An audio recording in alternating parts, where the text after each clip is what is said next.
ನಾನು ಸುರೇಶ್ ಅವರಿಗೆ ಮೊದಲೇ ಬಾರಿ ಏನು ಭೇಟಿ ಮಾಡ್ತಿಲ್ಲ. ಬೆಂಗಳೂರಲ್ಲಿ ನಾನು ಕ್ವಾರ್ಟರ್ಸಲ್ಲಿ ಇದ್ರೆ ಅವ್ರು ಬರ್ತಾರೆ, ಅವ್ರು ಯಾವಾಗನ ಇಲ್ಲಿದ್ರೆ ಅವ್ರ ಮನೆಗೆ ಬಂದು ಭೇಟಿ ಮಾಡೋದು ನಾವು ಇಬ್ಬರದು ಸಹಜ. ತಿಂಗಳಿಗೆ 4 ಸತಿ ಭೇಟಿ ಮಾಡ್ತೀವಿ ನಾವು. ಎಷ್ಟು? ತಿಂಗಳಿಗೆ 4 ಸತಿ. ನೀವು ನೋಡಿರ್ಬೋದು ಭಾಳ ಸತಿ. ಅವ್ರು ನನ್ನ ಫೋನ್ ಮಾಡ್ತಾರೆ, ಅವ್ರು ಕ್ವಾರ್ಟರ್ಸಲ್ಲಿ ಇದ್ರೆ ಕ್ವಾರ್ಟರ್ಸ್ಗೆ ಬರ್ತಾರೆ, ಇಲ್ಲ ನಾನು ಇವ್ರ ಮನೇಲಿದ್ರೆ ನಾನು ಬರ್ತೀನಿ. ಅದು ಮಾಮೂಲಿ. ನಮ್ದು ಇಬ್ಬರು ಸ್ನೇಹಿತ ಇವತ್ತಿಂದ ಇಲ್ಲ, ಭಾಳ ವರ್ಷದಿಂದ ಇರೋದು ನಾವು.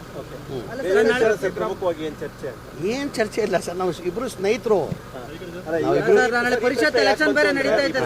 ಸಹಜವಾಗಿ ತಾವು ಮೊದಲ ಬಾರಿಗೆ ಸಚಿವ ಸಂಪುಟದಲ್ಲಿ ಬರ್ತೀರಿ, ಮೊದಲ ಲಿಸ್ಟಲ್ಲಿ ಅಂತ ಇತ್ತು, ತಡವಾಗಿದೆ. ಹಾಗಾಗಿ ಸಹಜವಾಗಿ ಕುತೂಹಲ ಇದೆ. ತಮ್ಮ ಎರಡನೇ ಲಿಸ್ಟ್ ಬರುವ ಕುತೂಹಲ ಏನಿಲ್ಲ. ನಾನು ಪದೇ ಪದೇ ಅವಾಗ ಹೇಳ್ತಾನೆ ಇರ್ತೀನಿ, ನಮ್ಮ ಪಕ್ಷ ಹೈಕಮಾಂಡ್ ಏನು ನಿರ್ಧಾರ ಮಾಡಿದಾಗ ಅದಕ್ಕೆ ಬದ್ಧ ಅಂತ. ಫಸ್ಟ್ ಲಿಸ್ಟಲ್ಲಿ ಮಾಡ್ತಾರಂತ ನಿರೀಕ್ಷೆ ಇಟ್ಕೊಂಡಿದೆ, ಸೆಕೆಂಡ್ ಲಿಸ್ಟಲ್ಲೂ ಮಾಡ್ತೀನಿ ಅಂತ ನಿರೀಕ್ಷೆ ಇಟ್ಕೊಂಡಿದ್ದೀನಿ.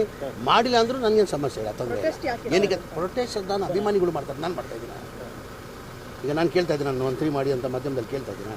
ಅಭಿಮಾನಿಗಳು ಎಲ್ಲಾದರೂ ಸಹಜ. ಅದು ಅವರವ್ರ ಅಭಿಮಾನಿಗಳು ಅವ್ರ ಲೀಡರ್ನ ಮಂತ್ರಿ ಮಾಡೋಂತ ಕೇಳೋದಂತ ಎಲ್ಲ ಕಡೆ ಸಹಜ. ಅದು ಭಾಳ ಜನ ಕೇಳ್ತಾರೆ, ಹಂಗೂ ನನಗೂ ಕೇಳ್ತಾರೆ. ಸ್ವಲ್ಪ ಬೇಸರದಲ್ಲಿದ್ದಾರೆ ಸಮೀರ್ ಅಹಮದ್. ಖಂಡಿತ ಇಲ್ಲ, ಖಂಡಿತ ಇಲ್ಲ, ಏನೇನು ಇಲ್ಲ.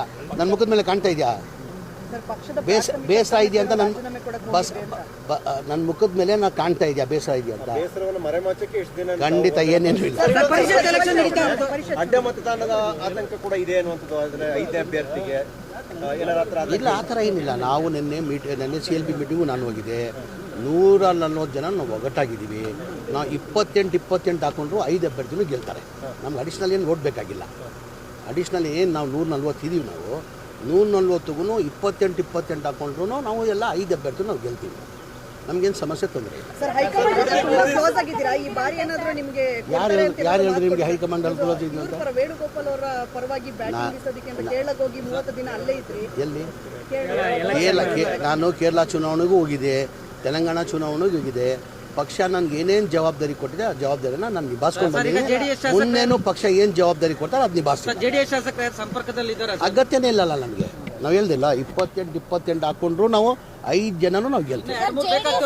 ಬೇಕಾಗಿಲ್ಲ, 28 ಇದ್ರೆ ಸಾಕು. ಟೌನ್ಶಿಪ್ ವಿಚಾರದಲ್ಲಿ ಸಾಕಷ್ಟು ಜಟಾಪಟಿ ನಡೆದಿದೆ. ಕುಮಾರಸ್ವಾಮಿ ಅವರು ಸರ್ಕಾರದ ವಿರುದ್ಧ ಈಗ ಟೌನ್ಶಿಪ್ ಮಾಡಬೇಕಂತ ಶುರು ಮಾಡಿದೆ, ಚಾಲನೆ ಕೊಟ್ಟಿದ್ದೆ ಕುಮಾರಸ್ವಾಮಿ ಅವರು. ತಮಗೆಲ್ಲ ಗೊತ್ತಿದೆ. 2006ರಲ್ಲಿ ಅವಾಗಲೂ ನಾನು ಮಂತ್ರಿ ಆಗಿದ್ದೆ. ಇದು ಚಾಲನೆ ಕೊಟ್ಟಿದ್ಯಾರು? ಕುಮಾರಸ್ವಾಮಿ ತಾನೆ. ಈ ಟೌನ್ಶಿಪ್ ಆಗಬೇಕು ಬಿಡದಿಲ್ಲ ಅಂತ ಶುರು ಮಾಡಿದ್ದು ಚಾಲನೆ ಕೊಟ್ಟಿದ್ದೆ ಕುಮಾರಸ್ವಾಮಿ ಅವರು. ಅವ್ರ ಟೈಮಲ್ಲೇ ತಾನೆ 2000 ಮಾಡ್ತಾ ಇದ್ದಾರೆ ಸರ್. ಈ ವಿರೋಧ ಅಂದರೆ ಅವ್ರು ಸಹಿಸ್ಕೊಳ್ಳೋಕ್ಕಾಗ್ತಾಯಿಲ್ಲ. ಒಳ್ಳೆ ಕೆಲಸ ಆಗ್ತಾಯಿದೆ, ಸಹಿಸ್ಕೊಳ್ಳೋಕ್ಕಾಗ್ತಾಯಿಲ್ಲ. ರೈತರಿಗೆ ಅನುಕೂಲ ಆಗಿಬಿಡ್ತಾರೆ, ರೈತರೆಲ್ಲ ಶ್ರೀಮಂತರಾಗ್ಬಿಡ್ತಾರೆ.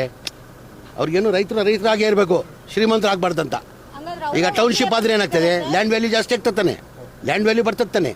ಅವ್ರ ಲೆಕ್ಕಾಚಾರ ಏನಂದರೆ ರೈತರಾಗೇ ಇರಬೇಕು, ಬಡವರಾಗೇ ಇರಬೇಕು, ಅವ್ರು ಶ್ರೀಮಂತರು ಆಗಬಾರ್ದು.